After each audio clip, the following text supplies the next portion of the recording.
Coming to you from the Eon Project Studios, overlooking the vast, pristine acreage of Primrose Village. Greetings from this hidden gem of the Blackstone Valley. You're listening to Experts of Nothing with Mike and Jay. Yeah.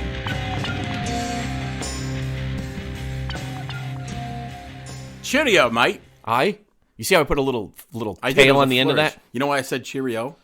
What? Why is that? We've had some listens from the United Kingdom. Oh, we have, yes. Yeah, several. So if you're listening to us across the pond, cheerio, mate. We're expanding all across the world. Wait a minute. Did they say cheerio, mate, or would that be Australia? Mate is Australia, I believe. Cheerio, chap. Chap? That's a good one. I like chap. Do you wear chaps?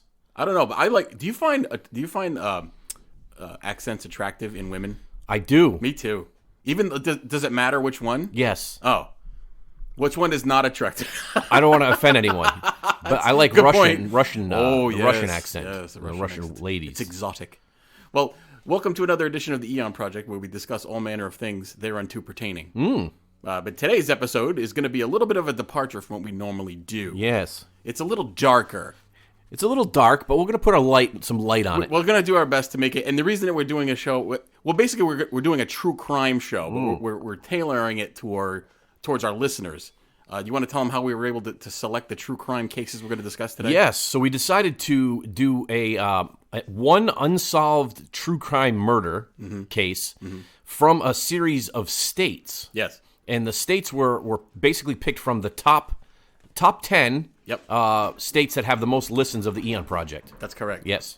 Well, that's exciting. It is. And we're going to discuss an unsolved murder from each of those states. Correct. And again, there's a little bit of a darker subject matter than we're used to. And you have to stay tuned to see if your state made the list. You got to stay through Yes. You got to stay through the whole thing. Oh. Yes. Yeah. Anyway, you know what I just noticed? I've been coming to the Eon Project Studios for a long time. Have you ever noticed that there's a cursed idol up on the shelf there? There's a couple of idols. Yeah. Just two or three. I see three cursed idols. So the one on the left. Well, see, here's the thing. It's hard for people that can't see them. They can't see. But I'll give a quick story. So. Sure. I don't want to say the origins of this because they're creeping me out. The country of origin may send a secret squad of assassins to come get me. So that's true. I was in a foreign land at one point. Well, you are a world adventurer. I am, and I was in a country that had ancient structures, and I was touring the area, the historical ancient structures. VIP tour. And I found that a portion of this particular building or construct was falling apart. Oh. So I kicked with my foot a little piece of the building, and I took it and I smuggled it in my crevasse. And you've had nothing but bad luck back since. to the United States. Didn't you ever see the Brady Bunch episode when he takes the piece of Hawaii from the cursed idol? Yes. And you still did it anyway. I did it, and I still have him in my possession somewhere. That explains our horrible rating numbers. That's correct. From the Eon Project, those idols. And all the terrible things that have happened to me. Well, before we get into the topic of the day, I did have I want to introduce what's going to become a running bit on our show. Ooh. And that's going to be how to tell a psychopath. I'm only going to tell one bit of it today. Okay. But what it is going to be every week we're going to discuss how to tell a psychopath from the rest of us. Because I'm not a psychopath, right? No. Or would a psychopath admit to being a psychopath? I don't think so. But I wanted to ask you a question. Let's say, you and I both, we attend, due to our work, we have to attend certain training sessions, if you will. I like sessions. If you will. And some of these sessions are across several days, right? In the same place. Yep. And there's usually a classroom portion of said training. Now, let me ask you a question. Let's say the training starts on a Monday and you show up and everybody takes their seats. They're not assigned seats. Everybody takes their seats. And I guess this would apply to college as well or any other type of academic environment. And you find your seat and the training ends for the day and you leave. Now, when you come back on Tuesday, where do you sit? The same seat. You sit in the same seat. The same seat. So the person who doesn't sit in the same seat is a psychopath. Yes. Who does such a thing? It happened to me one time and it almost caused a fight. Of fisticuffs. Fisticuffs? In the classroom. A Donnybrook. And the guy was being a complete What happened? butt monkey. He sat in your seat. He sat in my seat, and it was a packed class, so And now I'm fighting, and now I'm struggling to try to kick somebody out of their seat. Yes. Because you wouldn't give it up. Oh, my God. Who does... No, if you stake a claim for a seat, that is your seat for the remainder of the... No matter if it's a month, correct, a day, a decade. Now, do you do this when you go to these classes? Do you have to get there extra early? Of course to you have find to get there early. The best seat for you? Yes, and sometimes I'll change angles. Like, I'll look at the front, and I'll go, nope, this angle doesn't work for me. I got to move. Plus, you want to have an ample amount of people in front of you and behind you. Yes. You don't want to be way in the back, but you don't want to be in the front either. You want to blend into the crowd. Blend in. You want to be, and plus you want to be able to see. You don't want to be picked on by the instructor. Right. You want to be able to see who's walking into the room. Yes. We both have lots of enemies. Want to see if any one of our assassin enemies, like from the country that you stole the artifact from. That's correct. So anyway, I just wanted to discuss. That's one of the things. How to tell psychopaths, somebody who doesn't take the same seat on day 2. It doesn't even seem natural that you wouldn't do that. No. You know what I mean? Yeah. Like you'd be automatically go to the seat you were just in. Most people do, but then every once in a while, there's this idiot that wants to You know why? Because he was looking at your seat. He said, "Oh, I had the best seat because I got there seat. first." This happened last week, and I got there first, and I had the best Exactly. seat, and then he tried it to anyway. All right, so we're going to get into the topic at hand. Why don't we do that? And we're going to start with. Do you want to? Actually, I'm going to have you start because What are you yelling at me? you I believe you took the state with the highest number of listens. Correct? No. Oh, Did you I? didn't? Oh, Massachusetts? Yes. I did. Yes, I have Massachusetts. Okay, why don't yeah. you start then? Okay, I'm going to sift through my notes because these are in no particular order. Now, again, this is a slight departure. We're talking about true crime, unsolved murders from the top 10 states where we have Eon Project listeners. And the first state we're going to talk about is the great state of Massachusetts, where I personally reside. We're going to go back, get in your Wayback Machine, to July 1974. What a year. Oh, great July. year. Disco was abound. Disco, afros were everywhere. Cocaine flowing. Yep. A group of young teens were walking their dogs along a beach in Provincetown, Massachusetts. You ever been to Provincetown? I haven't, thank God. Me neither.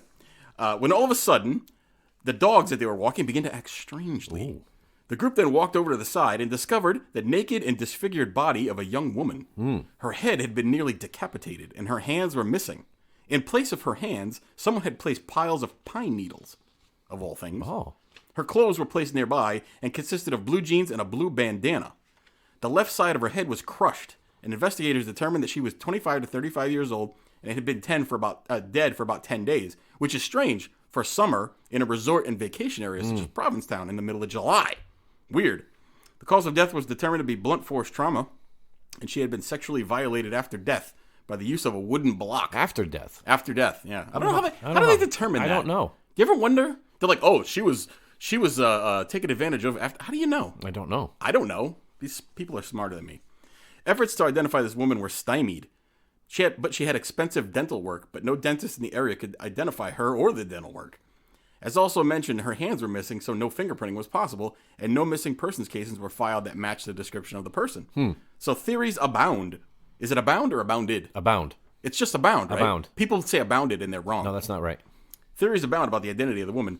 Some believe that she was an escaped convict from a prison that ended up running into the wrong crowd. Other people think that she had her hands removed, that the fact that she had her hands removed implicates a mafia hit. Because they try to hide her identity? Yeah, they try to hide their identity. So she became known as the Lady of the Dunes, which is kind of a creepy... They always come up with the best names for this stuff. They do. So her hands were missing. I thought it could have been the mafia. Some people think she was a victim of James Whitey Bulger, the notorious Boston gang leader and psychopath who had killed his fair share of women and men both. But over the years, there have been some rumors of suspects, but nobody was ever identified. No one was ever able to identify the woman or her killer. So technically, her killer may be still out there. So this is still unsolved. Yeah, unsolved. Flash forward 50 years. Ready for this? Got it. 2015. Sharp-eyed fans of the movie Jaws think that the Lady of Dunes actually appears in the movie. Come on. Swear to God. One of the crowd scenes, you can see a woman matching the description of the Lady of the Dunes, and she is wearing blue jeans and a blue bandana, just like those found on the body. Is she alive in the movie? Yeah, she's an extra. Oh, like an extra. She's an extra. But they didn't write the names down of the extras in the production of the movie. But where did they film it, though? They filmed it in Martha's Vineyard. Oh, which they is, did? Which is, well, people go, Martha's Vineyard and Provincetown, they're both in Massachusetts. They're like 2.5 hours away from each other. And one's an island and one isn't. That's correct. Provincetown is at the end of Cape Cod, and you'd have to either take a boat all the way around to Martha's Vineyard, or you have to drive. So it's not like it's right there. Right. It's a couple hours away. But it's far-fetched because of the distance. Plus, lots of women in the 70s wore bandanas and jeans, right? Yeah. So that is a unsolved case from the great state of Massachusetts, or the Commonwealth. And that's one that'll probably never be solved. Well, no, it was just too long 1974, ago. and they didn't even know who she was. Which is weird. Like Right. you feel like today that would never happen, right? Like they would find a way to identify it. I think they do. I think their success rate is higher now than it was in the past. However, I still think there are plenty of unidentified victims of violent crime. Well, sure. Yeah. Sure. Anyway, Interesting. case number 1. Yep, that's case 1. So before I get into case 2, I wanted to tell you a little bit something that I've discovered recently and something that I've really gone down the rabbit hole on and something that I've been into. So you know how You just said holes and things I'm into. I'm into the ASMR. Yes. You know, the talking. What does ASMR stand for? Do you know? Autonomous Sensory Meridian Response. I don't think I've ever heard that before. Yes. Okay. So it's where they talk softly and they tap things and it gives you little tingles and things of that Talk sort. softly and they carry a big stick. So here's the problem with it, though. Much like an alcoholic or a drug addict, you eventually build up a resistance and a tolerance to it. So I've noticed that suddenly it hasn't had the same effect on me. What is it supposed to have? It gives you an overall sense of relaxation. It sends an interesting tingle. You get this tingle up your spine, into your neck, into your head that you can't really explain. It's just a very, very overall euphoric experience. Okay. So because of that, I've had to search out new ways to stimulate my ASMR play. So I found something called, it's a YouTube page. It's called Angelo Shoeshine. That sounds like something that I wouldn't want to watch. And it's the Shoeshine man, okay? And he sits there and he reconditions people's shoes. And you watch this? Yes. Wow. And so it's a point of view shot, looking as if you're looking like you're the shoe guy. And you hate feet. But the shoes are on. The shoes are on. It's fine. Okay. So it's like you're sitting in the chair and your little feet are on the little stools, and then the guy is in front of you, and he whips out his little brushes. He whips it out, huh? And he takes out his polishes and his creams and his soaps, saddle soaps and things. So it's sexual for you? No, not yes, at all. It is. And he rubs and makes noises, and the creams make noises and things. And the sound of the cloth against the boot. Yes. There's a lot of slapping, a lot of boot slapping. But it's quite relaxing. You should give it a try. I don't think. What is it called again? Angelo Shoeshine. He gets like 250,000 views per video. See, we're in the wrong business. It's insane. They probably make money doing that. I think I'm going to come up with an ASMR channel, and I'm going to stick my fingers in a hot wax and rub it on things. That's what I'm going to do. That sounds great. Well, you're up now. Okay, I'm up. I'm going to number 2. Number 2 for me. This isn't in any particular order. You like going number 2. That was the number 1 was number 1. No, we're not going in order. This is just from different states. So I'm going to the great state of Indiana. Oh, we know some folk out there. We have some ties there to the Midwest and the flat cornfield. You know, I've never been. Oh, it's great. Never been to Indiana. It's great. You can drive for miles and not see a damn thing. No. It's flat as can be. Like my first girlfriend. Oh. So anyway, this is something called the Lasalle Street Murders. Ooh, Lasalle Street. You have to say it like that. You do. This happened in 1971. Actually, yes. Yeah, I'm sorry. Go ahead. No, go ahead. Oh, I was going to say. So they were 3 businessmen basically, and they were discovered on December 1st, 1971, in a house at 1318 North LaSalle Street, and I believe that was Indianapolis. And that's a big city. Yes. And yeah. So anyway, home of the Colts. Nobody has ever been prosecuted. Nobody's ever been found. This is a mystery to this day. Businessmen, you say? Yes. However, obviously it's unlikely anyone's going to be prosecuted at this point. But there are 2 theories of who committed the slayings. And all of the known suspects are dead currently, so obviously they're not going to be brought to justice. Obviously. But possibly there may be some accomplices still alive, but no one's really clear. There's no clear answer to this whatsoever. So the 3 men were killed at the house were Indianapolis businessman Robert Hinson, who was 30, James Barker, who was 27, and Barker. Robert Gearsey, 34. Their hands and feet were bound, and their throats had been slit. Ew. Cut from ear to ear, basically. Nice.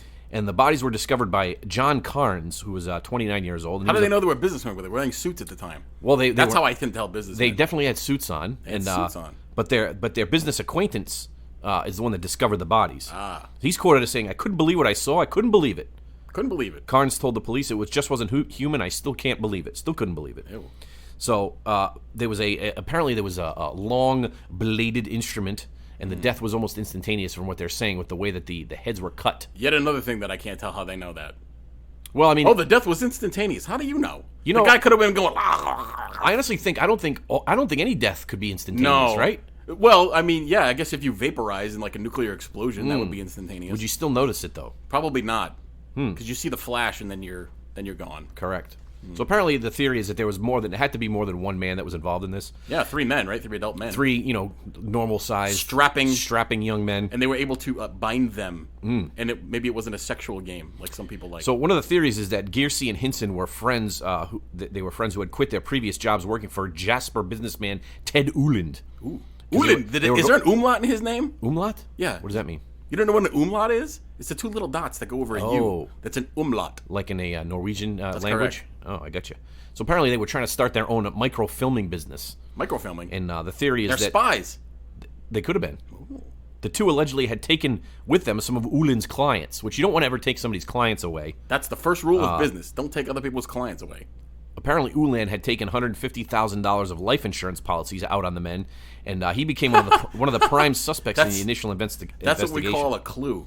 So they couldn't really pin it on him, unfortunately, and obviously the investigation continued for years and years with lead after lead, and then hitting dead ends and roads and things of that stuff. But Michael Lee Chastain, who was a former Indianapolis man who was serving 2 life terms in a Florida prison for the 1981 slaying of a Jacksonville, Florida man, he implicated himself in a confession, which ultimately he recanted several times. You ever wonder why somebody in some of these cases, and you're going to find them in some of my cases too, people confess to stuff that they didn't do? Why is that? I don't know. That's a phenomenon. It's called a false confession. So I guess on a bizarre twist, Chastain, who acknowledged wanting to get out of his prison sentence, clearly, testified that former President Richard Nixon plotted the murders, who were carried out by vanished labor leader Jimmy Hoffa. That could be. So somehow Hoffa was involved in this, and then Hoffa disappeared. You ever watch The Irishman? No. It's about the supposed true story of how Jimmy Hoffa was killed and who did it. But from what, and the movie itself wasn't too bad. They did a lot of de-aging. They did. CGI de-aging. I did see that. I didn't like that part. It's kind of weird and bizarre. But anyway, the point of my bringing that up is because supposedly the movie is fiction, and the guy that took credit for that stuff didn't do it. So I guess if you fast forward to 2001, the police received a letter written by Fred Harbison, who apparently had worked for Uland and he used to be on Saturday Night Live, who had died a few years earlier, leaving the letter in a safe deposit box. It apparently went unopened for a few years until it was given to the police. And the former Indianapolis Police Department captain, Robert Snow, that's a cool name, who was in charge of the homicide unit in the late 1990s, said that in the letter, Harbison had said Uland had hired him to kill the men, but never paid him to do the job. Oh, you got to pay him. Harbison couldn't very well go to the police for, obviously he couldn't sue for the money. No. That's like the crackhead that says, hey, I bought crack from that guy and he didn't give it to me. You'd be surprised how often that happens. I bought weed and they didn't bring it out. I want this guy charged with larceny. I'm charged. So that's that one, and continues to this day. Unsolved. But more than likely, Uland was involved, and he probably hired some people. You don't take $150,000 life insurance policies that get on other people, and then they end up dead violently. That's usually what we would call a clue. True. Anyway. Case is still open. Well, before we go any further, I wanted to say hello. Remember we talked a few weeks ago, we talked about our friend Potter? Yes. I actually got a message from Potter the other day. Ah, Mr. Potter. Yep, and he said he loves the show. It says we're doing a great job, so we want to say hello to Potter. Hello. And Potter's friends. All his friends. His nameless posse of friends. Ooh, he's got a posse? Apparently. Was he wear a hat? I don't know. A cowboy hat, you think? Oh, and a lasso and spurs. Some people pay extra for that kind of thing. Moving on. So, again, in no particular order, we're moving on. I'm moving now to the great state of Illinois, where we actually have people listen to our show, believe it or not. So we're going to go to Ina, Illinois. You ever hear Ina? Ever been there? No, but I know Ina Horn. Who's that? I don't know. Lena Horne's sister? Ina Horn is a sleepy town that had a store, bank, gas station, firehouse, post office, and that's about it. Back in 1987, November 1987, a man by the name of Keith Dardeen and his wife Elaine moved into a mobile home in Ina. Mobile home. That's exciting. Somewhere near Keith, the mobile home was somewhat near Keith's work site, which was at a water treatment plant. They had a 3-year-old son named Peter, and Elaine was pregnant with their second child. Elaine stayed home while Keith went to work. Again, this all sounds pretty normal. This is actually a pretty It's a pretty sleepy town. It's like one of those towns. You ever walk into a coffee shop in one of those sleepy towns, and they all turn around, they get mad at you that you're there, look at you because you're not a regular. They don't know you. You don't belong there. Nope. They're like, we're not going to serve you pancakes. You're an outsider. No, seems like one of no those. No pancakes, towns. no hash browns for you. No, there'll be no eggs for you today. Hey, what do you think of McDonald's hash browns? I love McDonald's hash browns. My They're God. delicious. They're ambrosia from the Lord. How long could you live, you think, so on a diet good. just of McDonald's hash browns? I don't know, but how many do you think you could eat before you got sick? I had like 5 today on the way home. No, they used to be like 50 cents, but now they're expensive. Oh, they're expensive. Yeah, you can't just buy those now. Anyway, where was I? I was talking about Elaine staying home while Peter... She Keith went to a coffee shop. Keith went to work. Yeah, I went into a coffee shop. So all accounts, this was a normal family. Elaine played piano at the church, and Keith sang in the church band. They had a church band, which would be... No, it was a Baptist church. Oh. So they actually sang regular songs, not like the Catholic church where they just kind of sang off tune. Gotcha. That kind of thing. They didn't have a lot of money, but they seemed to be getting along okay. There was a recent uptick in violent crime in the area, believe it or not, even though it was a sleepy area. So they started to look for homes away for the kids' sake. However, they weren't able to get out. November 18th, 1987, Keith fails to show up for work, which was very out of character for him. Boss can't get a hold of him. Finally, make a long story short, the boss gets a hold of a relative because he's obviously very concerned, no call, no show. Yep. If you no call, no show, they fire you. That's not good. You can't do that. No. So anyway, they go looking for him. Unfortunately, they get to the house, and they find a horrific scene, and this part is actually not funny. So Elaine was found beaten to death with a cracked skull. Peter the Three... She was beaten with a cracked skull? No, she had a cracked skull. Oh, she was found with a cracked skull beating. from the beating. I got you. Didn't I say that? That sounded weird, the way you said it. Beaten to death with a cracked skull? Yeah. That would be a way to go. He was beaten to death. He had his skull cracked by a cracked skull. That'd be confusing. You're making light of this situation, and sorry. this isn't funny. Anyway, so she was found beaten to death with a cracked skull. Peter, the 3-year-old, was actually also beaten to death. Both 3-year-old beaten to death? Yes. That's horrendous. It gets worse. Both with a baseball bat. Oh. That Peter had gotten recently as a present, which I don't know how you get in a 3-year-old a baseball bat, but evidently he was a big baseball fan. Even most disgusting was that sometime during the attack, Elaine gave birth, and the infant was born alive and then was beaten to death as well. Yeah. So, again, disgusting and gross, and the kind of person that would do that, I have no idea. But there was some evidence that the killer attempted to clean up afterwards. How do you clean that up? I don't know. Keith was nowhere to be found. So who's the first person you think would be if this you're an investigator and you walk into this scene, right? Yeah. You got a woman and a baby and a 3-year-old all beaten to death in a horrible scene, and the husband's gone. The significant other. Who do you think did it? Is always the prime suspect initially. Right.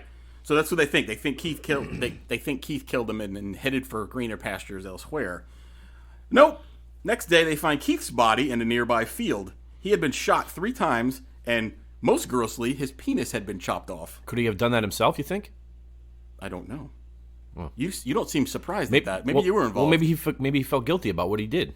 I don't know. Even more weirdly, this is even more weirdly than all of that stuff.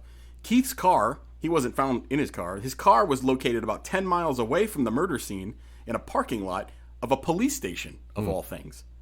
Inside the car was covered with blood, and they think Keith was killed in it or was mutilated and had his manhood removed in it. You know what I think? Hearing the manhood being removed, I think of like a scorned lover. Yes, perhaps. Yeah. So let me get to the theories of the crime. Based on the forensic exam, they figured that Keith had been dead between 12 and 24 hours before the rest of his family. Oh. So how do you resolve that timeline? Right. That seems kind of weird. No sign of forced entry. Valuables were left behind. No sexual assault on the woman. Illinois State Police and 30 detectives dedicating full-time work to the case.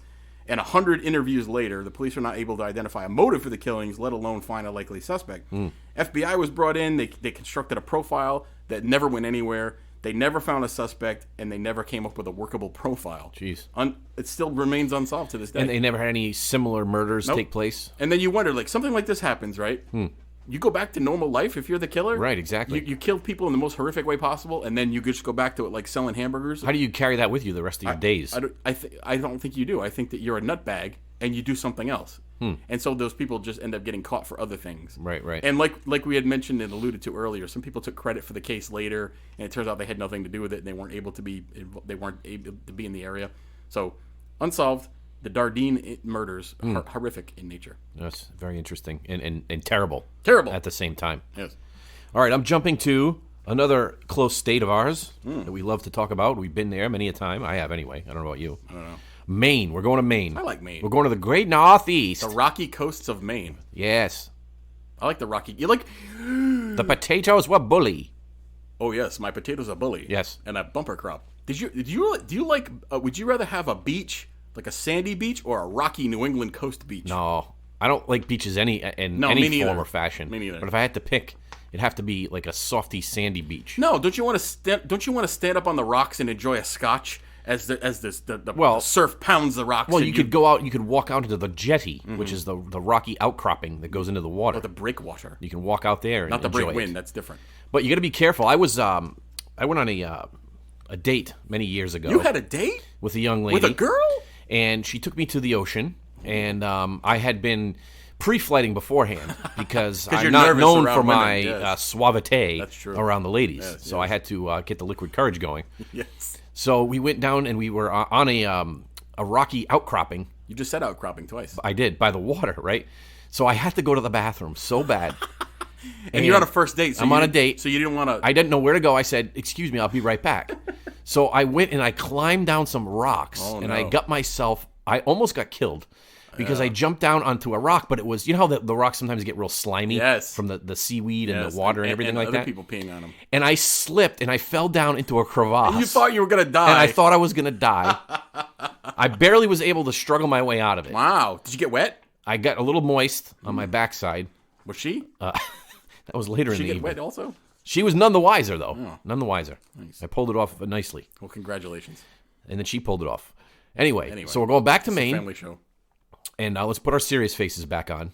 Okay, we're going to Ogunquit. Have you ever been there? I actually have been to Ogunquit. It's nice up there. It's a nice little sleepy little Maine town on the water. Indeed. And we're going to talk about the unfortunate abduction and death of Mary Catherine Olenchuk. Olenchuk? Olenchuk. Olenchuk in Algonquin? Yes. That sounds like a lot. So, as the story goes, her father was an Army brigadier general. His name was Peter George Olenchuk. Uh-huh. And he was promoted in 1970. He was basically for his part in World War II and Vietnam's work with the Chemical Warfare Division. I see. Okay. Apparently, Is he responsible for Agent Orange? Oh, could be. Could be. So, remember the Kent State shooting? I do. Okay, so that was... the National Guard fired into a crowd of protesters. That's right. So that was still fresh in everybody's mind. Right. When Olenchuk was overseeing a controversial program called Operation Chase. Oh. And the acronym stood for Cut Holes and Sink 'em. And I'm being serious. Are you serious? Yes. That's the military term? Yes. That seems a bit simplistic. So it involved the disposal at sea of unwanted munitions and chemical weapons. To just dump it at sea. Correct. Then they wonder why our water's polluted.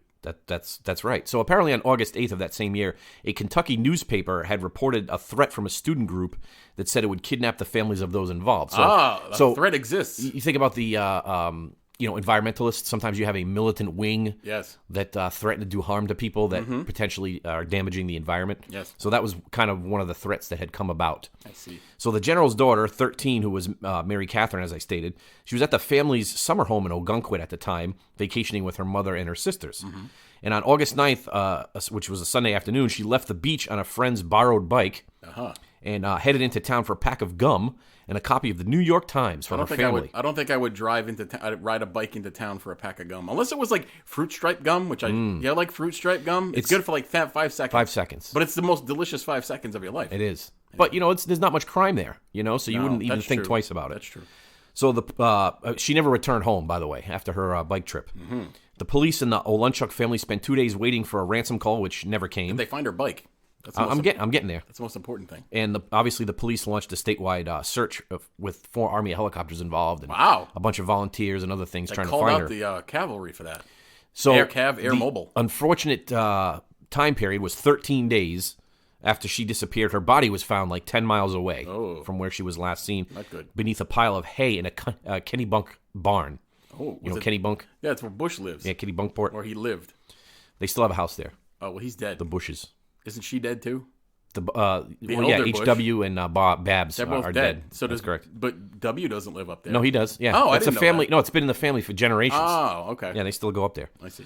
Her body was badly decomposed with a rope still wrapped around her neck, unfortunately. Ew. So clearly she was strangled. Yes. Mary was reportedly seen getting into a maroon car with a dark-haired young man, but not a hippie type. Not a hippie. No, as described by a witness. And no arrests were ever made, obviously. And the first days that Mary was missing, her father told reporters he didn't think his work was linked to her disappearance. But would he really admit to that anyway, even if he thought that was something that was plausible? He would probably not admit he didn't want to. He would want to distance himself from that. You would think so. You know what I mean? Mm-hmm. So Unfortunately, the Major General died also in the year 2000. He's buried in Arlington, just as a quick side note. Oh. And after the barn where Mary's body was found, about a year later, it was burned to the ground.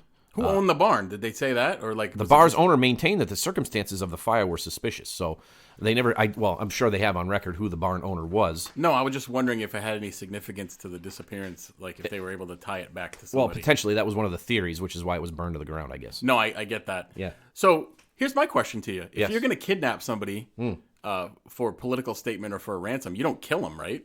You probably wouldn't, right? You wouldn't want to hold on to them. You want to hold on to them, or at least pretend like you're holding on to them, right? Like the Leopold and Loeb case, which we discussed on a previous episode of the Eon Project, where they killed the kid, but they sent messages anyway, looking for the money. You're gonna want to reach out to somebody, right? Interesting. So, never found, never solved. Wow. Still cold case to this day. Yes, it is. Well, we are around the halfway mark, and as with most Eon Project shows, around halfway, about 30 minutes or so, we do some sort of halftime show bit thingy.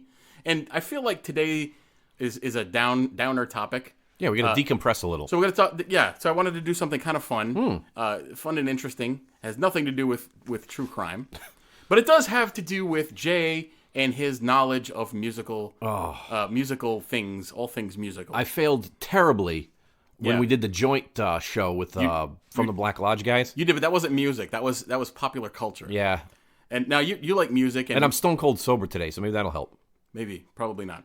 So what we're going to do is we're going to play a special game today. And what I'm going to do, and we may have played this before once a long time ago, but I don't remember. It may have been some derivation thereof of this game. So what we're going to do is I'm going to say a band name of a famous band that they later changed their name to what the famous name is now. So like a band... The original name. The original name of a band. Okay. Now, some of these I think you'll have no problem guessing. Some of them I don't think you'll guess. Okay. But these names are funny, so I kind of wanted to pick some of these. All right. So what we're going to do is, like, you get where I'm saying. I understand what you're saying. I don't have to give you an example. No. So I'm going to give you the old-timey name. Old-timey. The original name. Yeah. And then you have to give me the actual band that everybody knows them by. Okay. I'll do my best. And I want you to do this, too, because when we play these games, you tend to kind of jump in and yell right away. Because you want to prove how smart you are. But I want the people at home to play. And you're going to prove how dumb I am right now. I want the people at home to play, too. So give them a couple seconds. Okay. Even if you know it. I'll wait a second. Just wait a second. Dramatic pause. Before you blurt it out. And I'm going to start with an easy one. Okay. Okay, you ready? I'm going to give you the old-timey band name. You tell me the band name. Mookie Blaylock. Oh, I'm going to give it a second. All right, I know that one. It came to me right off the bat. That would be Pearl Jam. That's correct. Pearl Jam. Ding, ding, ding, ding. Yeah, they were huge basketball fans back in the day. Yes, and Mookie Blaylock was like one of those cult That's correct. basketball players that everybody Played liked. for the Atlanta Hawks for many years. Didn't he play for another team as well? He may have towards the end of his career. So actually the name Pearl Jam, supposedly, there's a lot of theories about where that name came from. Yes. But supposedly it was a hallucinogenic jam made by Aunt Pearl, which was, I think, Eddie Vedder's aunt or one of the band members' relatives or something like that. I don't know how true that is. I don't know if that's true or not, but that's what I had heard. So I knew you would get that one, and that's why I used it off the bat. Okay. So anyway, we're gonna keep going. You ready for the next one? I'm ready. Okay. The Young Aborigines. Ooh, the Young Aborigines, huh? Would that be UB40? No. UB40. What is that? They're just Red Red Wine. Yeah. And any other songs that you know from they UB40? They did an Elvis cover, a cover of an Elvis song. Yeah. No. So the Young Aborigines later became the Beastie Boys. Oh, that makes sense. That was their they had a couple of names. Yeah. But the Beastie Boys. Okay, so you got one. That rings a bell now that you mention it. You're 1 for 2. If they don't get harder, I'm in trouble. I think you're gonna get this one. I'm gonna give it a second because of something you just said. Okay. Naked Toddler. Nirvana. No. Oh, Creed. That would be Creed. Oh, I should have known that. They were known as. I thought you would get that one. I should have known that. Yeah. They were also known as Stapp's Creed because they all had to be about Scott Stapp. Oh yeah. Whatever happened to Scott Stapp? He went totally nuts. Oh. Back in like the mid to late 2000s, yeah. And he had a complete meltdown. Went into the nut house. Really? He was hooked on pills and no booze. kidding. And wasn't he like a Christian dude? Like yeah. He was all about. But he climbed his way out of it, and he made an album recently, a solo album. He did have an interesting voice. Yeah, he was good. The Creed has become kind of a punchline nowadays. Yeah. They had a lot of hits, but they were a huge band back in the late '90s, early 2000s, and if you listen to them and you know anything about music, they were extremely talented. And obviously, the remaining members went on to form Alter Bridge with Miles Kennedy as the lead singer. Is that a Christian band from what it sounds like? Well, Mark Tremonti has Christian influence, so he's the lead guitar player. I don't know why you'd name your band Naked Toddler. That doesn't seem like very Christian. No, it doesn't. Wow, I can't believe I didn't get that either. Okay, here's one that I don't think you'll get this one, but we'll find out. Ready? The Polka Tulk Blues Band. Oh, that's Weezer. No. You're supposed to give time, too. Because I didn't know it, that's why. Black Sabbath was originally known as the Polka Tulk Blues Band.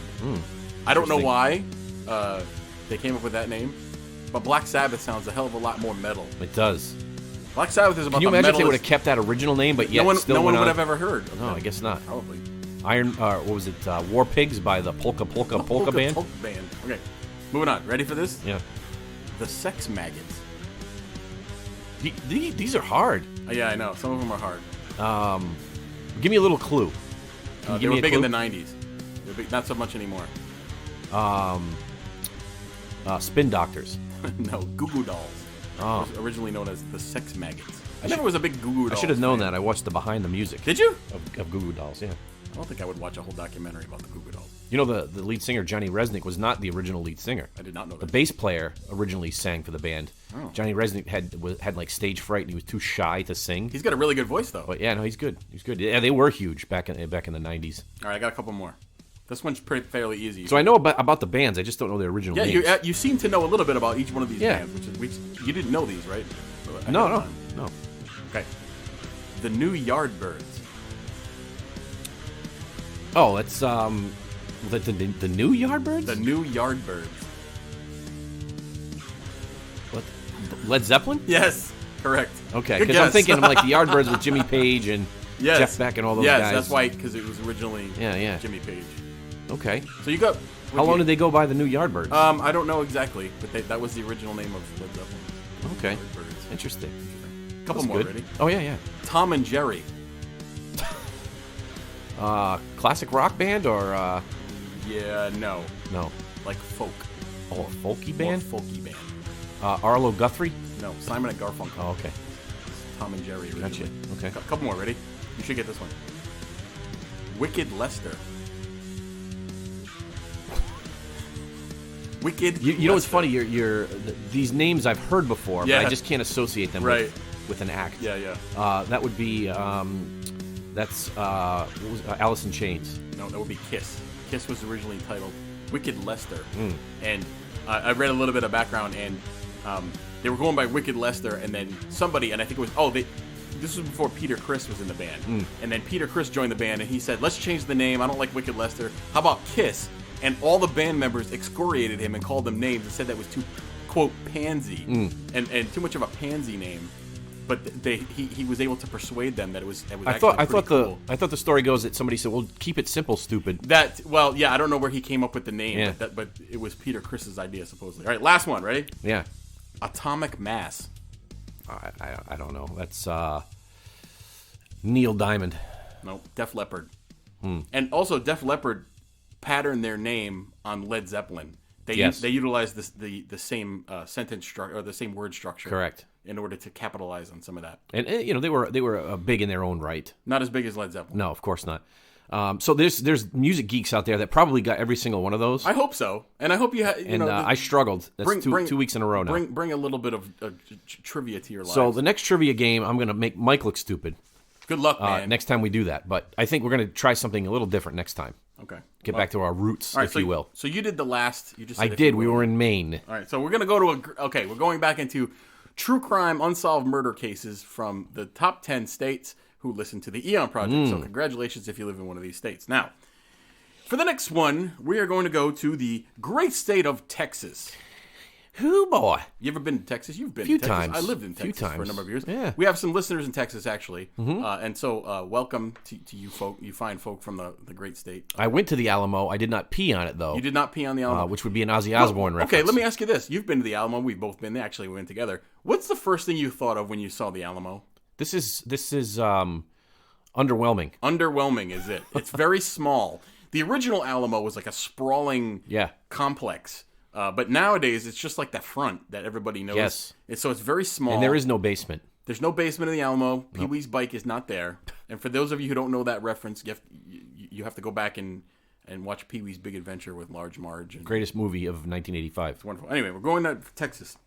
And actually, it's the border of Texas and Arkansas, the town of Texarkana. Oh, I've heard of it. The Texarkana Moonlight Murders. You ever hear of this story? No, but I like the sound of that. I like Moonlight wieners, by the way. Moonlight wieners are delicious. Speaking it's of not which, what you think. I'm not going to get into it. The price of wieners is ridiculous. Now it's like $1.80 or $2 a wiener. Too much. Ridiculous. Over a 10-week period, in 1946, the boring town of Texarkana, which sits on the border between Texas and Arkansas, was gripped with fear as a masked madman killed seemingly at random, always at night, and then disappeared into the Texas night. You like how we did that? I made it sound all dramatic. Dramatic and stuff. So beginning on February the 22nd, 1946, young lovers Jimmy Hollis and Mary Jean LaRae were about to bump uglies on a deserted road in their car when they were approached by someone with a flashlight and a gun. Scarily, he was wearing a white cloth mask with eye holes cut out. Ew. Oh, boy. That sounds creepy. The guy ordered Jimmy to take his pants off, hello, and proceeded to fracture his skull with the butt of his handgun. Yikes. He then told Mary Jean to run and then chased her down, and he sexually assaulted her with the gun and beat her. Then he disappeared into the night. How do we know these details? How do we know? They survived. Oh. And they were able to recount the tale, which is how they know he wore a mask. Kind of creepy. And I'm going to get into the mask in just a minute.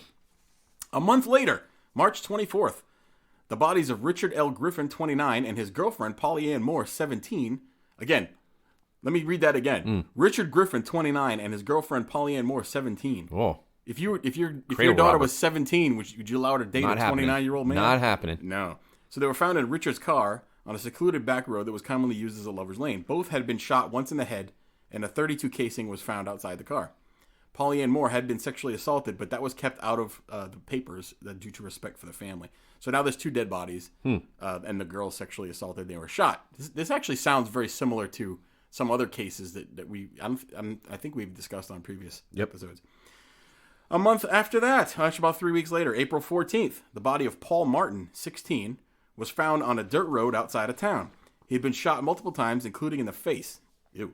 Several hours later, the body of his girlfriend, Betty Jo Booker, 15, was found about 2 miles away up the same road, shot to death, and it looked like her body had been posed after death. It was like some sort of weird pose.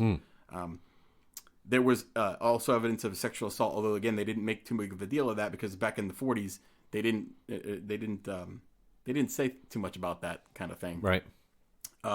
So again, they find a .32 casing found at the scene. So now he's got 4 bodies and 2 attempted murders, and they're assuming this is the same guy because in this area, same MO, that kind of thing. So now we come to May 3rd, which is about 3 weeks after that. So every 3 weeks, this guy strikes. May 3rd, Virgil Starks, which is a cool name for a Texas guy, was sitting in his easy chair reading a paper when he was shot dead through a nearby window. So he's just sitting there, minding his own business. Oh, man. Shot through the window, killed him. His wife, Katie, sees her husband falls over, doesn't understand what the heck just happened. She comes over to try to help him. She gets shot twice in the face, but manages to get out of the house and call a neighbor. From the outside into the house? Correct. They were out. Somebody was standing outside the window and shot him. She survived, but she didn't get a good look at the guy. She said she thought he was wearing a mask, evidently. And that was it. The guy just vanished. Texas Rangers were called in. They tried to work the case. No one ever was arrested. Chuck Norris? No, it wasn't Walker Texas Rangers. It was the real Texas Rangers. They made a really bad movie about this, loosely based on the case called The Town That Dreaded Sundown. You ever hear of that one? No. It's a really bad movie. It came out in 1976. Interesting note, though, it is widely known as the first so-called slasher film because it featured a masked killer, and it came out in 1976, which was 2 years prior to Halloween, which came out in 1978. So I'm not suggesting that Halloween was based on The Town That Dreaded Sundown, but that movie was widely considered to be the first slasher movie. So this guy, he comes out, he kills a bunch of people, tries to kill a few more people, and then just disappears, and you can't ever find it. And part of the lure of the movie was that, I actually did see the movie. It's bad.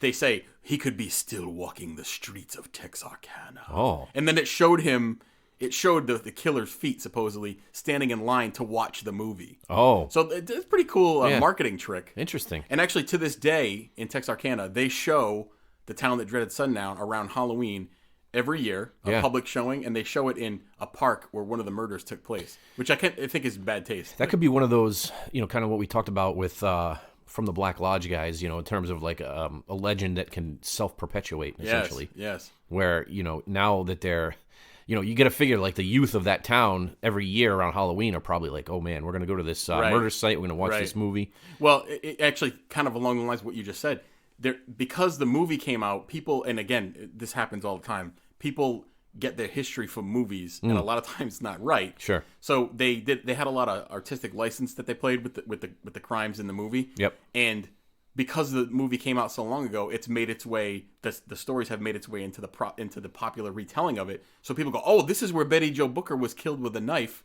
when in actuality she was shot.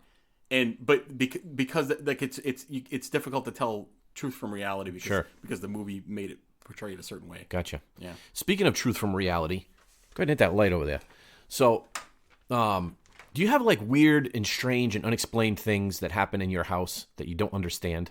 Well, I have children, so yeah. Yes, that's my point, exactly. Yeah. This is not paranormal in nature, but it's really unexplainable. Okay. So I was, before your arrival here today, I was trying to tidy up the Eon Project Studios. Oh. It was a bit of a mess down here. Oh. And I found something that was strange. It was behind a piece of furniture. Oh.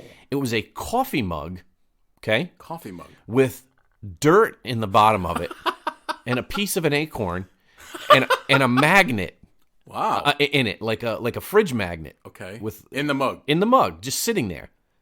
Like I think somebody's trying to put a voodoo hex on I don't understand what that was. That's what that is. It didn't make any sense to me. Did you interrogate the populace to find out who they weren't here when that happened. Oh. So I did a ritual. Maybe it was the dogs. Exercise the demons. Did you spread salt around the perimeter of the house? I did. Good job. And then I had Burn salt some pork. sage. What is salt pork? You ever seen salt pork? Yeah, it's like what's in beans. Yeah, you ever eat beans? It's got like a thing of pork in it. Do you eat it? I don't eat that. What do you do with it? Fat. What's the point of it? I like beans. You like beans? I like a bean. I like a baked bean. You like baked beans? What kind of beans? You like various beans? I like baked beans. You like baked beans? Mm-hmm. Do you like I don't like green beans. You don't like green beans? I like the green beans. No. I don't like the French cut green beans. I don't like green beans at all. The French cut green beans are too flamboyant for me. French cut green beans are very pompous. Yes. They have to make a spectacle of themselves. Yeah, they're all thin and weird. And they got like flourishes hanging off of the end of them. I don't understand it. Anyway. Moving on. So we're going to get into a case, and I'm mentioning this case because it's not completely unsolved. It's by the official investigation, it has been solved. However, there are many who feel that it is still an open case. And I'm also mentioning it because it is local to the area here. Okay. So we're going to the great state of Rhode Island. Oh, I love Rhode Island. Where we're recording from. It's the biggest little state in the Union. Rhode Island. Rhode Island. So anyway, we're going to go to Woonsocket, Rhode Island. Have you ever been there? I've been to Woonsocket, Rhode Island a couple of times. Yes, have you? I have. So there's a lot of strange shenanigans that happen in that town. And if you've never been there, you don't know anything about it. Well, there's no reason to go there if you're not from around here. Well, you get the wieners. Yep. And you can walk around in pajama pants and nobody will think twice about it. That's true. A lot of people wander the streets of Woonsocket for no reason. They do. Like, I don't know why. At random times of the day, like 5 in the morning with a case of Natty Light. Just wandering around. Yep. So anyway, this is a case of the murder of a young lady named Doreen Pickard. Oh, yes. And another reason why I'm mentioning this is because this put Woonsocket on the map back in the late 80s. Mm-hmm. Because it was featured on an episode of Unsolved Mysteries with Robert Stack. The most terrifying show of all time. And that was big. That was a big deal back then at the time in this particular area. So Doreen Pickard, who was 22, and Susan Lafferty, who was 27, they lived in an apartment complex in the great city of Woonsocket here. Mm-hmm. And just a little background, Doreen was studying for a career in childhood development. Mm-hmm. She lived alone in an upstairs apartment. And Susan was a housewife and an active member of the neighborhood watch, ironically enough. And she lived with her husband, Ernie, and their 2 children. And they actually owned the apartment complex that they all lived in. Mm-hmm. So on February 19th, 1982, Doreen began packing to move out of the apartment complex. I don't know where she was moving. I don't know either. That afternoon, Susan had lunch with her sister, Carol Rivet, in Susan's apartment. Did they have wieners? And at about 1:30 p.m., 2 of her friends arrived there. Carol recognized one of them, but not the other. Oh. Susan told her that they were planning to look at puppies that Susan was selling. What kind of puppies? I'm not sure. Oh. I like puppies, though. Yeah. She talked to them for a few minutes until they left. Carol left the apartment around 1:45, which was about 10 minutes later. Mm-hmm. Sometime after that, Susan went downstairs to the basement to do laundry, which was your first mistake. Yeah, don't go downstairs. No, always bad things happen in the basement. Doreen was also there doing laundry at the time, and at some point, an unidentified man came into the laundry area with a pipe and brutally beat them both to death. What? Well, I'm sorry. Brutally beat them both. Yes. Doreen died. Right. Susan did not die. Yes. She went into a coma. Ooh. So at 3:20, Doug Heath, also lived in the apartment complex, discovered Susan's 3-year-old daughter, Nicole, unattended in the hallway, locked out of the apartment. Unsecured, not attended. That raised, obviously, some red flags there. Mm-hmm. So when he asked her where her mother was, she told him that she was in the basement. So the child knew that the two ladies were down in the basement, beaten. He then discovered Susan and Doreen's bodies and called the police. As I mentioned, Doreen died from the attack, and obviously Susan suffered some serious head injuries, and she was hanging by a thread. Almost perished, but did not. Miraculously, she tried to perish her, but she did not perish. She did not perish, and she survived the brutal attack. However, she was in a deep coma for quite some time. She's perishable. So obviously, the police were fear of her for her safety, so they put a guard outside of her room to protect her. Which you see that a lot. You see it on TV. I don't know how it happens in real life very often, but. So when she, obviously they had hoped that she could identify the attacker, but she didn't have really any memory when she finally came out of the coma, right? Of anything that happened previous to that date. So Nicole, who was the 3-year-old daughter, was really the only person that you could describe as a witness at the time. Mm-hmm. She told her grandmother, Florence, that she let him into the building, believing that it was her mother's friend. Oh. She said that she went downstairs and then returned several minutes later, locking her out. But before he left, she saw the man with a lead pipe and a white rag with bloodstains in his back pocket. And she didn't think that was important. Well, no, it's the 3-year-old. Oh, the 3-year-old. Yes. So we don't know how... So the authorities apparently were unable to use her testimony because of her young age, right? So the killer actually left the murder weapon hidden in the house somewhere, which they had actually located. So let's fast forward a few years, right? Let's. So as I said, 1988, this happened in 1982. In 1988, it was featured on the show Unsolved Mysteries, which scared the crap out of me as a kid. It's very frightening. I used to watch it from 8 p.m. to 9 p.m. I think it was Monday evenings. And my bedtime was 9 p.m. But I was always allowed to stay up till 9:30 in order to decompress. Why would they let you watch that? So I was allowed to watch from 9 to 9:30. I was allowed to watch Night Court. Oh, I like Night Court. Remember that sitcom with Judge Harry? And Marky Post. Harry Stone. I like Marky Post. Marky Post was attractive back then. So nice. I shared a few laughs with my family watching Night Court, and then I was able to go to sleep afterwards. Yes. Wow. So at that time, it was obviously unsolved at that point, right? But in 1991, a gentleman by the name of Raymond Beaver Tempest, Beaver was his nickname, not his given name, was arrested and charged with Doreen's murder and the attack on Susan. Okay. So how did they find him so many years later? Well, they got a lot of tips from the Unsolved Mysteries episode. Okay. Robert Stack did his job. He absolutely did. I wonder what the success rate of that television program was. Probably not very high. Right? So he ultimately was tried and convicted of this crime. However, some people think that he didn't commit the crime.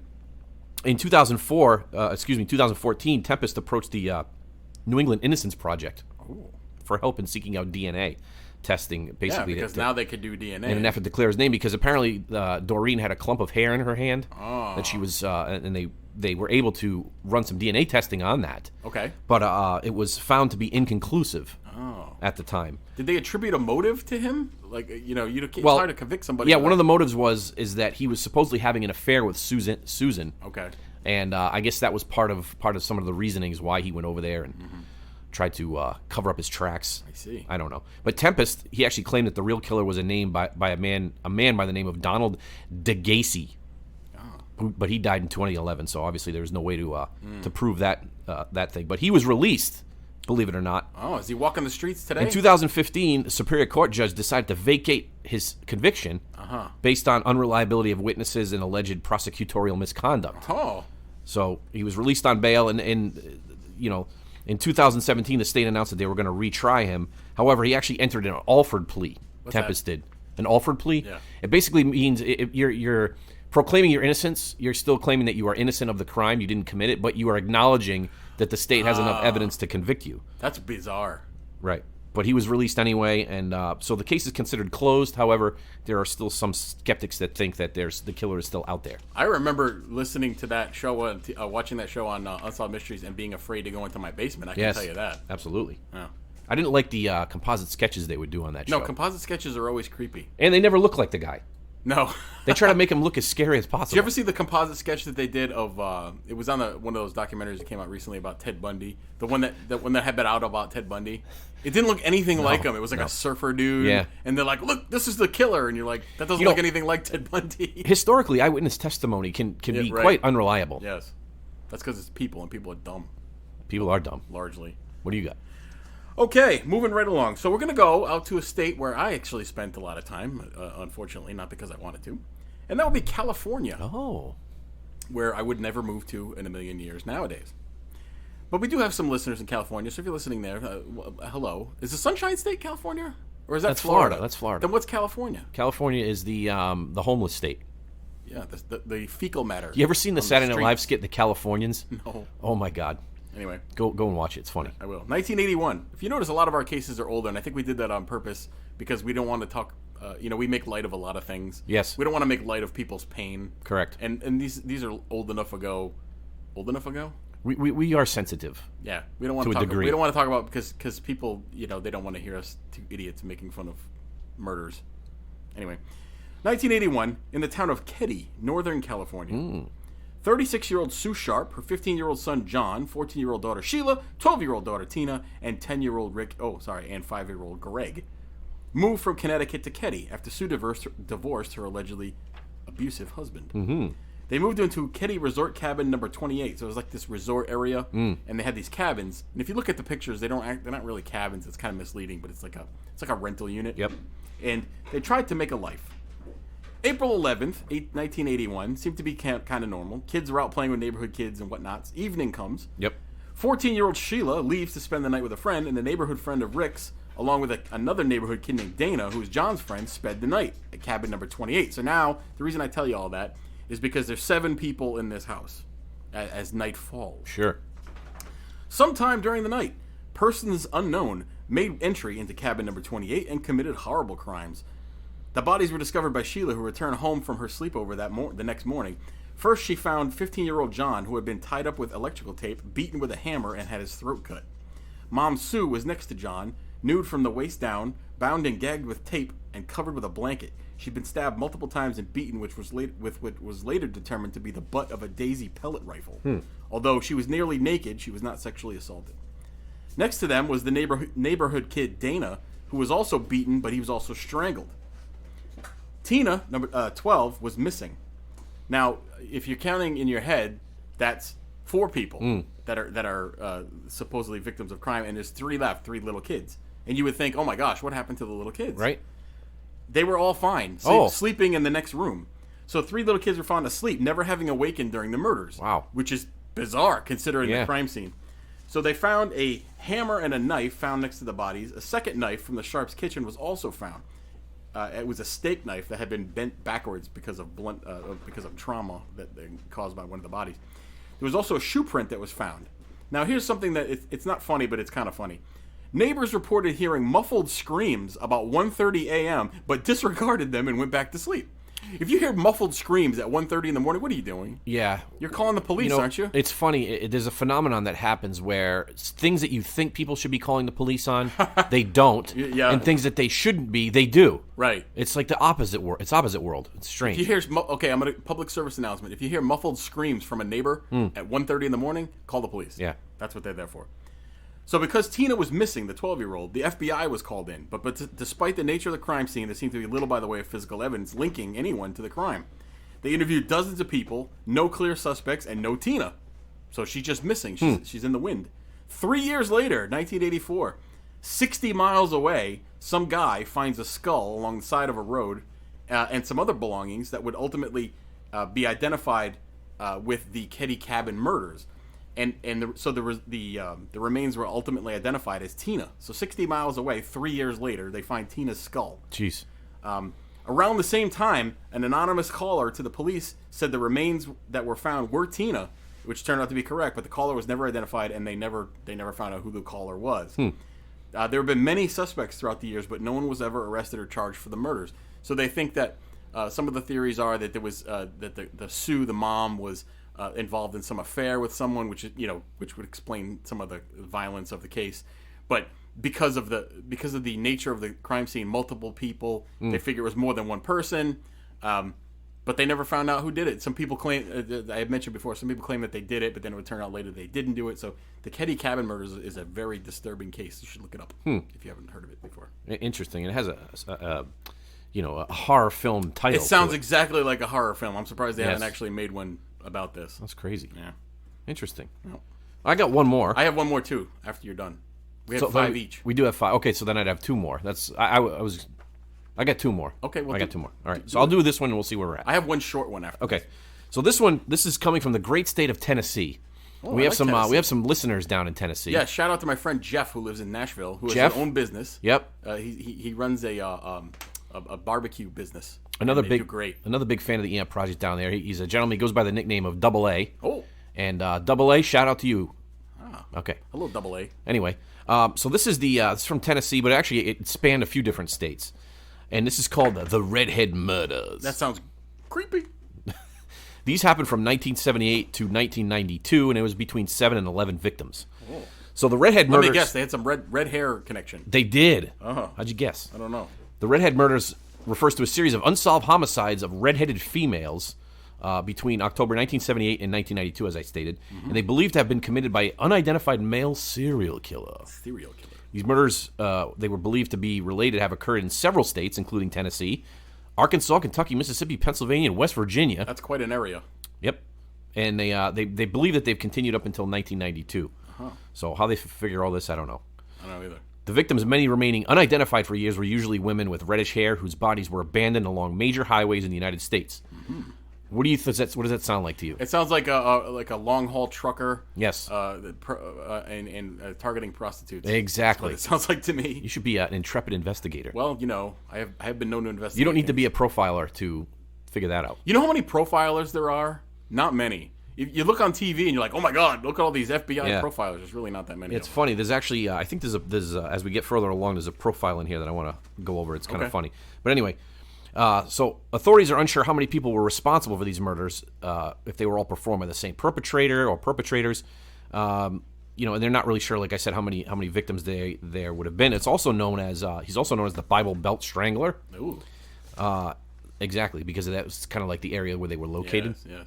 It is believed that most of the victims remain unidentified due to being estranged or not close to existing family members. So if you're a long haul trucker, an easy victim would be a hitchhiker or a prostitute. Sure. And there's lots of those around. Yes. On the highways. Well, and believe it or not, there was one here not too long ago, a trucker. I don't know if you remember this, where he was like a trucker, murderer guy, and he got out of his truck and murderer guy? Yeah. He did some home invasions and he killed some people and he got back in his truck and then took off. And no, I don't know that story. Yeah, that happened a few years back. Large Marge was a long haul trucker. Exactly. So obviously the FBI was called in over this time period, and of course they didn't help. They never help. They never help. They try to help. They never help. Wow. Anyway, but they had a couple unidentified suspects over the course of, or not unidentified, but people of interest over the course of time. But they could never pin it on anybody. It's difficult with the victims, right? Because they're used to being missed. Yeah, like people don't miss them right away. So there's always listen to the profiler description, right? Okay. They describe the subject as a white male born between 1936 and 1962, aged between 23 and 49. That's a big range. Who was likely a commercial trucker frequenting Interstate 40. They estimated his height and weight to be between 5'9" and 6'2", and between 180 and 270. So they've just described pretty much everybody, 80% of the male population. I could have done that profile, and I haven't even seen any of the particulars of this case. Exactly. Wow, that's quite helpful. That wasn't helpful. No. That was the Redhead Murders. Oh, well, great. So we're heading towards the tail end of our program. The climax. But I do have one more, and for my last entry of the day, true crime cases, unsolved murder cases, I did not listen to you. Oh. And I ventured outside the continental United States to visit a European country because we have listeners in the the great country of England. Ah. So I went to England for my last case. Now, the reason I selected this case is because it's fairly interesting, and you'll find out in just a moment. February 15th, 1945. Again, this was during World War II. Near Meon Hill, which was near Lower Quinton. You know where that is. Yeah, I've been there twice last year. Warwickshire, England. A hedge cutter by the name of Charles Walton. Who's hedge cutter? Hedge cutter by the name of Charles Walton, 75, was found near, of all things, a hedge, nearly decapitated. Authorities to the scene quickly ascertained that the murder weapon was a hedge cutter. Hedge cutter killed with a hedge cutter. Implement that Walton owned and was probably using it at the time of his death. So they think that somebody wrestled the hedge cutter away from him. Well, he's 75. It's probably not hard to do. No. And they used it to cut his head off. Upon first glance, this appears to be a garden variety hedge cutting decapitation that we all see all the time. All the time. You see that all the time. I had one here last week. Yeah. However, upon closer inspection, you realize that there's some crazy things going on here. The fine folks at Scotland Yard came out to investigate, but they quickly determined that there's more to the case. Villagers were reluctant. Villagers. You always talk to the villagers. They never know anything. Let's talk to the villagers. They're dumbasses. So the villagers were reluctant to cooperate, and according to detectives, cottage doors were shut in our faces, and even the most innocent witnesses seemed unable to meet our eyes. Some became ill after we spoke to them. Oh. So there seems to be some sort of cover-up going on. I see. Local history books, which recounted historic killings in the same area, made it seem like it was like a hot spot for crazy weirdo deaths. In the same area, 1875, a young man killed an elderly woman by the name of Ann Turner, as he believed she had bewitched him, while a guy named John Haywood killed a woman with a pitchfork and called her a witch, right in the area also. What the hell's going on? I don't know. A suspect was later found that they thought was the killer, but unfortunately, because he had blood on him, turns out it was rabbit blood. Oh. And despite taking over 4,000 statements from people, wow, they were never able to find the killer. Before computers. Yeah, but listen to this. This is why I selected this case.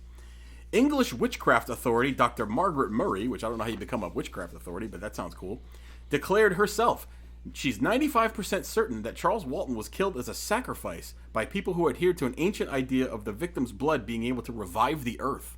Oh. A local ex-member of a satanic cult told the police that the death of Charles Walton had been a black magic killing as part of some kind of ritual. But despite these wild accusations and rumors and whatnot, no killer was ever brought to justice. Can you believe that? Now, what was the time frame again on this? 1945, so during World War II. Oh, okay. Yeah. All right. Was it you? Were you around? No, it wasn't me. Oh. You didn't kill the hedge cutter with a hedge cutter? No. But that would be a gruesome way to go, I think. I don't know what a hedge cutter looks like. You know the big blades with they look like giant scissors? Oh, yeah, like a pruner. Yes. My head got cut off with a pruner. I think Jason from Friday the 13th killed somebody with one of those. Did he really? I think so. He killed someone with just about everything. He did. Wine corkscrews. Yep. Paring knives. He actually punched somebody's head clean off their neck. You remember that one? I remember one though. One of my favorite was there was a girl in a sleeping bag, and he just like picked up the sleeping bag and he swung it around and hit it into a tree. Yep, he did do that. Not so funny. Scary. It was scary for me back then. I don't find those movies scary. I think not now. You don't. What was I going to say? I saw a scary movie recently. You did. There's no scary movies these days. Oh, you know what it was? I wanted to mention this. We brought it up when we were talking to Luke and Brent. Witchboard. Yeah, we were Witchboard. The 1987 killer movie. Yes. Horror movie. Yes. Starring Tony Katane and a bunch of other people that you've never heard of. Yes. I watched it again recently, and you know what? It actually holds up. Really? You know, a lot of those older movies, they don't really hold up over time, and they just age. They don't age well. I highly enjoyed it. It was thrilling. It got a couple of scares and jumps out of me. So you recommend Witchboard? I recommend Witchboard. I see. What was the name of the killer? It's on Prime. Malfisto or something like that. That guy scared me. He had a beard. Yeah, he did. I was afraid of people with beards back then. Yeah, I don't like beards. Yeah, I had a beard. Did you? I looked good in a beard. Yeah, why'd you shave it? I had to. I need to abide by grooming standards. I see. All right, my last one. Okay. Quick. This will be quick. Okay. Quick hitter. We're going to Virginia. I heard you were a quick hitter. You ever been to Virginia? In and out. I lived there for a time. I loved it. Oh. Greatest time of my life. I like Virginia. It's nice. Loved it. This is the Colonial Parkway Murders. Oh. And these were the slayings of at least 8 people, apparently by a serial killer along the Colonial Parkway of the Commonwealth of Virginia. Between the years 1986 and 1989. So a 3-year span, rather. Not a pan. Pan man. During that time, 3 couples were murdered, and 1 couple is missing and presumed dead. The killer has not been identified. Oh. So the first couple, quickly, 2 females, Victims, they were United States Naval Academy class graduates, 1981, Kathleen Thomas and Rebecca Ann Dowski. So they could take care of themselves, you would think. You would think, but they were killed. Rope burns were found around their neck. Oh. Signs of strangulation, throats slashed. Ew. Purses of money were found inside the car. Appears they, all kinds of strange shenanigans happened with them. And what's going on there? First couple. Second couple, 1987. Oh, they were a couple. David Knobling and Robin Edwards. He was 20, she was 14. So another couple, another creep show. What's going on over there? They were shot to death in the Ragged Island Wildlife Refuge on the south shore of the James River near Smithfield, Virginia. Never been to Smithfield, Virginia. Me neither. But I used to go down the Rappahannock, which is a big river in Virginia, Northern Virginia area, and we would rent kayaks, and we'd go down the river on the kayaks, and then we'd Aren't you afraid you'd tip over and drown? We would. We'd jump into the water, and it was only like waist deep, not waist, like chest deep. Right. And so you could wade around the river, and you could drink beers and throw them at each other. Oh yeah. Yeah, aren't you afraid you become submerged underneath of it and unable to turn your kayak around, and your legs are trapped in the stupid thing? No, you just dump out of it. You're not secured in any way? No, you don't tie yourself in. Oh. That would be dangerous. I'm not whitewater rafting or anything. Kinky. So they were killed in Knobling's black Ford Ranger pickup truck. Killed dead. Third couple, 1988. Newport University students Cassandra Haley and Richard Keith Call. They were reported missing after attending a party at University Square, Newport News, which we've been to before. Cal's 1982 Toyota Celica was found unoccupied at the York River Overlook on the Colonial Parkway. Their bodies have never been found, and they're presumed to be dead. Mm-hmm. And then the fourth couple in September 5th, 1989, just after Labor Day weekend, Anne Maria Phelps and Dan Lauer vanished while en route to Virginia Beach. You ever been to Virginia Beach? I have. I don't like it. It's dirty. Yeah, it's not the greatest place in the world. It's not. But anyway, some hunters discovered their bodies on a logging road. Quarter of a mile from the courthouse road. This guy's got a lot of bodies on him. A lot of bodies. At least one of the badly decomposed bodies appears to have suffered knife wounds. So, yep. He's changing his MO. Are we sure that's the same person? Because it seems like there's different methods of operation. Well, maybe he's evolving. Yeah. He's evolving over time. I see. So, you know what I think is best about you're talking about true crime and movies and TV, how people get their ideas. I mean, you and I both have been around real life investigations for a long time. When there's a murder, how many investigators are usually assigned to it? Well, there's one primary, there's one lead. Right. Then there's others that help. But there's not usually a team of FBI agents that fly in a private jet to come and investigate. No, not if it's like a single just a single death or whatever. No. And they don't solve it in an hour. No, they don't. That doesn't happen. No. NCIS. No. What are those other stupid TV shows? CSI. Yeah, they're all terrible. Yeah. Anyway. Well, we talked about some true crime cases from the top areas where people listen to the Eon Project. I'm going to ask everyone a favor, and I should have done this at the outset of the show. We need a favor. If you listen to this show, we need you to go to your favorite, wherever you're listening to the show, on whatever podcast site, whether it's Apple Podcasts or Stitcher or Podbean or whatever, and rate the show. Grindr. Rate the show. Unless you have something bad to say, in which case don't say anything. Shut your filthy mouth. But if you have something good to say, make sure you say it, because it does help. It does help spread the word of the Eon Project to the masses. That's right. So you got to do it. Give us a good rating. Share it. Tell your friends.